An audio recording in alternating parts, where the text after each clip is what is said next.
Hi everyone, this video will be about installing a quad lock system. It's a phone mount system onto a Kawasaki bike. It's going to be Kawasaki Z1000SX or a Ninja 1000.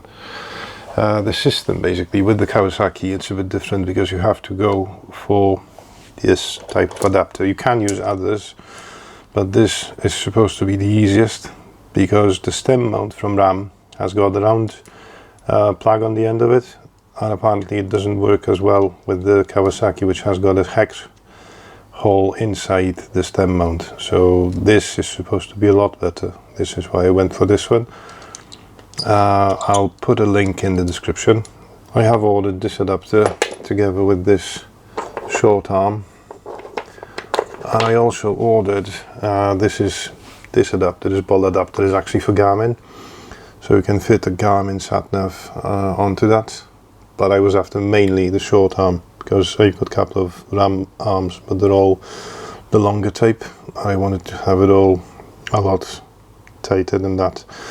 So this is the whole kit. It comprises of, as I said, that stem mount adapter, then the short arm. There's the ball with a quad lock on top of it. The quad lock mount itself will have to be removed because you have to put the vibration dampener. The vibrations of the bike will affect the autofocus system on the camera, so in general any vibrations limited on the phone I think will be beneficial for the phone. So there's the vibration dampener, and there's the wireless charger for it, so that will have to be installed on top of the dampener. That then will have to be installed onto the quad lock. That will be attached using this to that, and that will be fitted to the bike. Obviously it comes with the case for the phone. In my case it's an iPhone XR, so there's a case specific for that phone, and basically that case can be used on different adapters from quad lock as well. Okay, so I was a bit too quick trying to go and fit the quad lock onto the bike. It turned out that you have to do quite a lot of pre-assembling. The inside of the case is actually quite nice because it's like a little plushy thing inside it. In all fairness, the case, as I said, is nicely padded. This is the back of the case. It will offer quite a lot of protection actually, because it is standing proud over the glass of the front. If you would add like glass protector to it, and you can buy a poncho, weatherproof poncho for the phone as well, that's gonna work quite nicely I suppose. So the phone has got the case on it now. As for the bits inside the packaging, because I couldn't find that information anywhere, there was 3 different types of cables with the charging mount. The dampener comes with a little screw at the bottom. You've got, with the case and with the dampener, there was a size 3 Allen key, and for this mount, after you take out that little plug at the top, there's going to be size 5 Allen key to attach that to the bike. So all you need is size 3 and size 5 Allen keys. And obviously the mount, I'm going to pre-assemble this because now we have to take off the ball part, we have to take off the mount. The mount will go on the back of the dampener, and then we have to put the charging mode onto the dampener itself. So let me do that and I'll get back to you in a sec. So what I've done, I've taken off this bolt out of the mount, which now became a spare mount really. You attach the steering dampener onto the connection you've had. I've had the bolt type. There's a bolt at the bottom of the steering dampener that fits into the adapter, and you use the supplied 3mm Allen key that actually fits through the hole and gets to the top of the bolt's head inside the steering dampener. After you've attached that, then you go and you line up the head, the charging head onto the steering dampener. If you would use the other one, you would just use the other attachment, but if you attach the charging head, then you basically attach it to the top of the steering dampener again with a bolt supplied. And then on the back of this you've got a port like that, and for that port you've got 3 different types USB cables that you connect to the bike. When I bought the kit, I wasn't sure if it's going to be supplied with a cable that can be wired in. They opted for just a normal USB port on the bike somewhere, so I will have to add that to the bike to provide charging. But at least they've supplied the cables, which I wasn't sure. They are waterproof to some extent, at least, because the side that goes into the charging head is waterproof. The other side is just a standard USB cable, so we'll get through to that in a while. Let me get it all tidied and install it all on the bike. As you can see, the Kawasaki hasn't got much space to install anything on it, because we've only got that little gap over this side, which is just there, which is too small for anything really.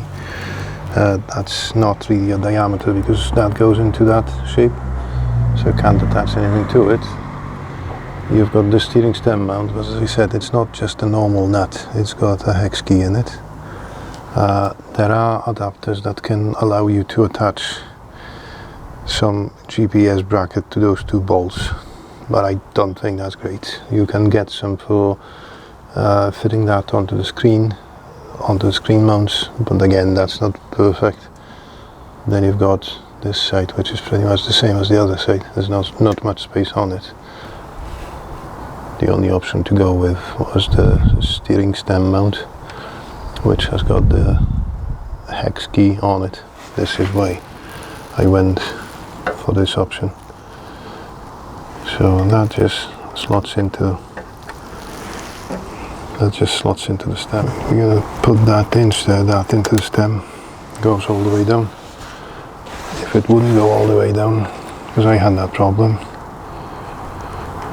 you have to pull that little ring at the top, because this expands the sides to lock it in place, and you have to undo it slightly, but when it's done properly it should slot in all the way down.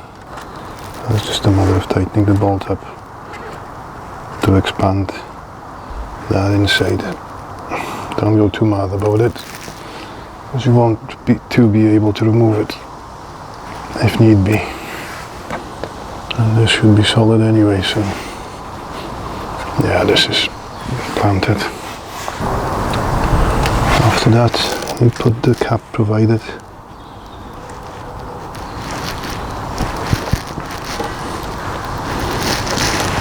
Yeah, that looks neat. Then you put the round mount clamp. You can get them more secure than this, because this can be taken off easily, obviously. And onto the ram mount we go with the other ball fitting that slots into that, and you just tighten it up with the ram clamp. It's a bit awkward single-handed. That can be done though.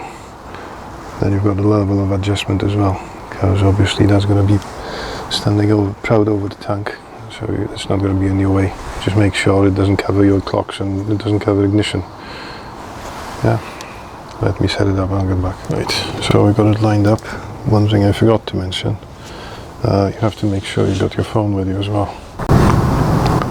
So I put the phone on it, and it definitely isn't as easy as on the photos or videos actually. You press it, turn it, and it locks in. So that's the phone. Okay, so hopefully this will give you a better idea on how to install it on a Kawasaki, or how to install and what's in the boxes and what's involved if it comes to quad lock. I quite like it. The quality of it is quite nice. The price tag, it's not too bad, but it could be a bit more reasonable, I think. Saying that, I was pondering getting different types of mounts for a phone, but if you consider the phone is worth about, I don't know, from 300 to £1,000, then spending about 100 quid on that. It's not too bad, I suppose, like just to make sure it's going to keep your phone safe. So it's probably money well spent in that respect. If you like this video, just give it a thumbs up and consider subscribing to help support the channel. See you soon.